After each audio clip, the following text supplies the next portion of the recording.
bisa jadikanlah tarbiyah untuk bulan-bulan selanjutnya. Allahu Akbar, Allahu Akbar, Allahu Akbar, walillahil hamd. Ramadan kewajiban yang kita tunaikan sebulan lamanya ini sudah selesai. Makanya setelah Ramadan selesai ada satu kewajiban yang tadi disampaikan oleh Bapak Bilal, yaitu tadi malam untuk melaksanakan satu zakat fitrah. Ini adalah sedekah yang wajib bagi orang-orang yang mampu pada hari itu dan untuk esok harinya. Ini namanya sedekah wajib. Apabila dia memiliki wajib untuk melaksanakan sedekah yang disebut dengan zakat fitrah, menurut Imam Syafi'i 2 kilo tujuan, tapi menurut Imam Hanafi takaran timbangnya 3 kilo 8 on, mesti pakai uang. Jadi kita jangan bingung, ada juga orang berzakat pakai uang tapi nggak pakai mazhab Syafi'i. Ini namanya suka-suka hadirin. Ini adalah kewajiban yang memang dilakukan setelah Ramadan. Kemudian Islam mengajarkan ada sedekah sunat. Manakala hari ini kita memiliki harta yang banyak dan berlebih, bagilah para fakir dan miskin dan anak-anak yatim. Boleh jadi hari ini kita pakai baju baru, kereta baru, rumah baru, mobil baru, tapi anak-anak yatim merintih dan menangis. Mungkin makanannya hanya satu warna hadirin, kita 11 warna. Maka kita dianjurkan untuk bersedekah, berbuat baik kepada mereka, fakir dan miskin, kepada orang-orang yang dermawan. Kemudian setelah itu pun kita disunatkan untuk bersedekah infak pembangunan pesantren, masjid, apalagi masjid kita ini sedang dibangun. Kalau kita dengar masyarakat Tambarejo hebat, bisa beli tanah 3 kambing 400 juta. Mudah-mudahan bapak-bapak desa ini yang berinfak rezekinya dimurahkan oleh Allah, dan di sana akan dibangunkan oleh Allah surga. Dalam satu riwayat dijelaskan, siapa-siapa yang bersedekah pembangunan masjid, dia akan dibangunkan oleh Allah suatu bangunan surga. Jadi marilah kita berlomba-lomba hadirin. Jangan takut miskin kita berinfak. Kita sadar hadirin, ketika kita dilahirkan ibu kita tidak memiliki apa-apa, tapi pada saat ini sadar atau tidak, kita diberikan Allah banyak apa-apa. Harta yang kita miliki hadirin, kalau kita makan, maaf kita tahu mau jadi apa. Kalau harta yang kita pakai, baju lama-lama pudar dan usang. Kalau kendaraan yang harta yang kita pakai lama-lama rusak.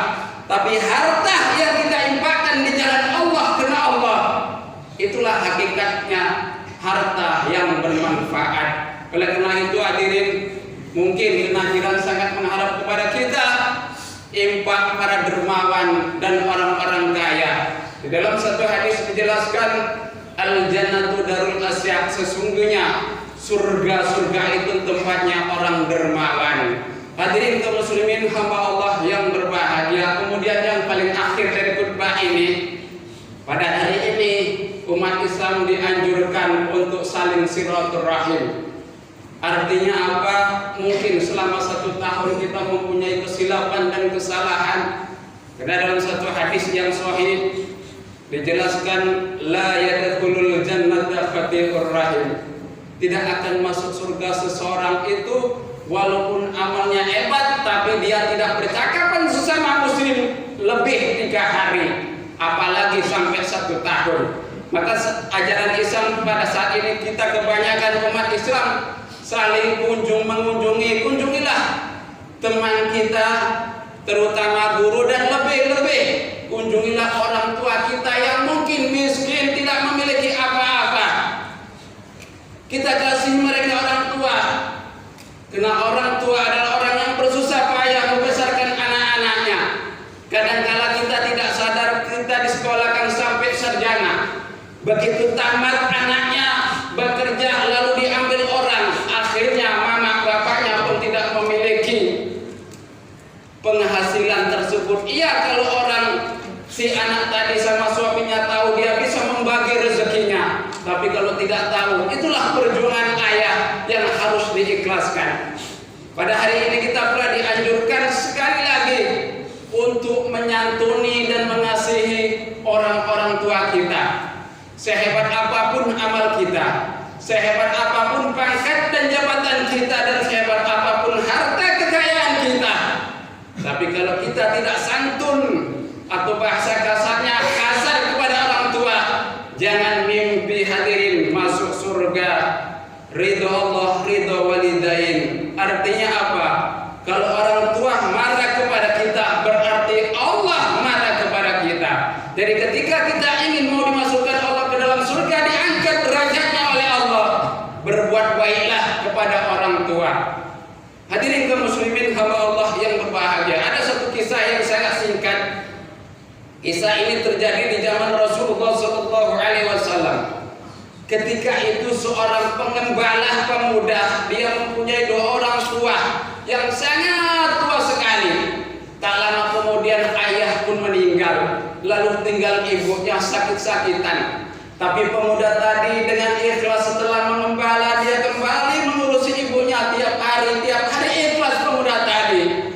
Akhirnya satu saat pemuda tadi ngomong sama mamanya, "Wahai ibu, saya pada hari ini kepingin sekali menjumpai Rasulullah ya ibu, bolehkah bu?" Dengan bahasa sedih ibu sakit tadi pun ngomong, "Wahai anakku, kalau bahasa kita, silakan engkau pergi menemui Rasulullah, tapi jangan lama-lama, karena kamu tahu ibu sedang sakit." Karena pemuda tadi patuh kepada ibunya, dia pun berjalan menuju rumah Rasul. Setelah sampai di rumah Rasul, diketuk-ketuk pintunya, "Assalamualaikum ya Rasulullah." Lalu ketika itu tidak menjawab, lalu lama kemudian dijawablah oleh istri Rasulullah, Siti Aisyah. Lalu dibuka, ditanya, "Mau menjumpai siapa wahai pemuda?" Dengan bahasa sederhana pemuda tadi, "Saya ingin menjumpai Rasulullah SAW." Lalu kata Aisyah, "Wahai pemuda, pada hari ini Rasul tidak ada di rumah dan beliau dalam medan peperangan, dan saya tidak tahu kapan Rasul itu akan kembali." Akhirnya tak lama pun pemuda tadi kembali, karena dia dipesan ibunya, "Jangan lama-lama." Itulah patuhnya seorang pengembala, tapi dia patuh kepada ibunya. Ketimbang kita pejabat, orang kaya tapi sombong dengan ibunya. Hadirin, akhirnya pemuda tadi pun pulang. Tak lama kemudian Rasul pulang dari medan peperangan dengan para sahabat. Lalu ketika itu setelah pulang sampai di rumah, ditanyalah oleh istrinya, "Ya Rasulullah, tadi ada seorang pemuda yang hendak menjumpai kau ya Rasul." Karena Rasul itu adalah kasar, tembus pandang. Lalu kata Rasul, "Iya, yang datang tadi adalah seorang pemuda pengembala yang dia patuh dan taat dan sayang kepada ibunya, yang bernama Ais Al-Qarnis." Ini di dalam kitab Darussamin dijelaskan. Lalu ketika itu Rasulullah dengan para sahabat menyuruh menjumpai Ais Al-Qarnis untuk meminta berkah. Artinya apa? Seorang pemuda sahabat Rasul yang pasti dijamin Allah masuk surga, tapi mengambil berkah dengan seorang pengembala. Artinya apa? Kita tahu mungkin pengembala hina menurut pandangan kita, tapi kalau Allah mau dia mulia. Apalah artinya harta banyak, pangkat jabatan kalau kita murka di sisi Allah. Oleh karena itu sekali lagi yang terakhir, hadirin sayangi ibu, hormati dan kasihi. 2 tahun kita diurusi ibu, malam bangun, pagi dimandikan, lalu setelah dewasa kita tidak santun. Mau jadi apa kita? Anak durhaka.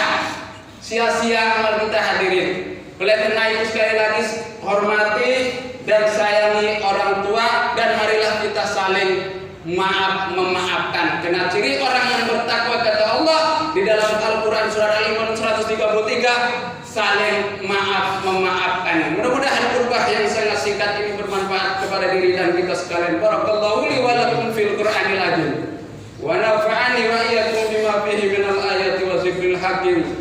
Aqulu qali hadza wa astaghfiru innahu wal ghafurur rahim. Allahu akbar. Allahu akbar.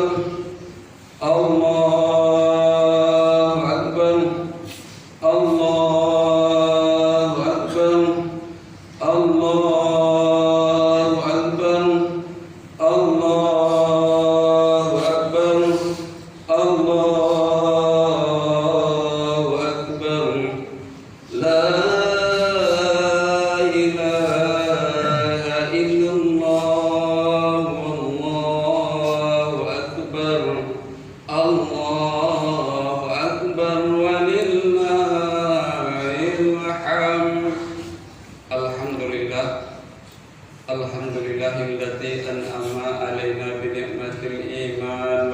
Islam wa iya azwamun ni'am.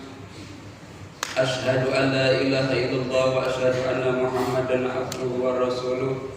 Allahumma salli wa sallim ala hadzal nabiyil karim sayyidina Muhammadin wa ala alihi wa sahbihi ajma'in. Amma ba'du, fa ya ayyuhal hadirun wal hadirat, usikum wa nafsi bi taqwallah faqad fazal muttaqun.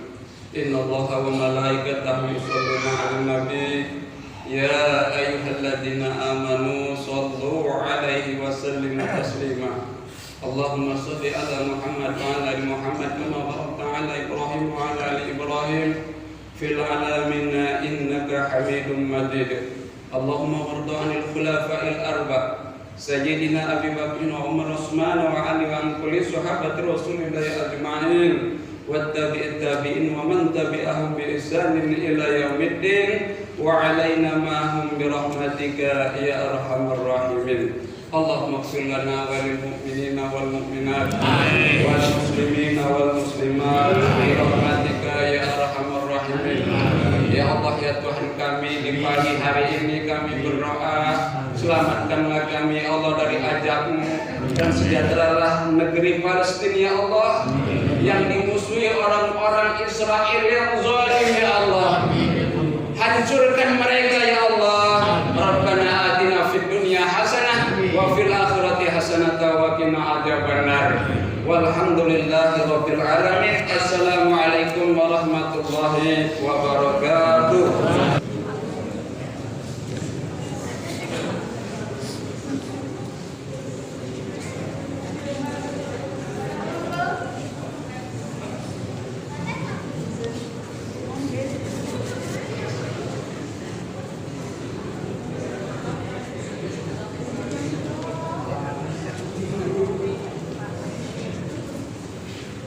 Pak.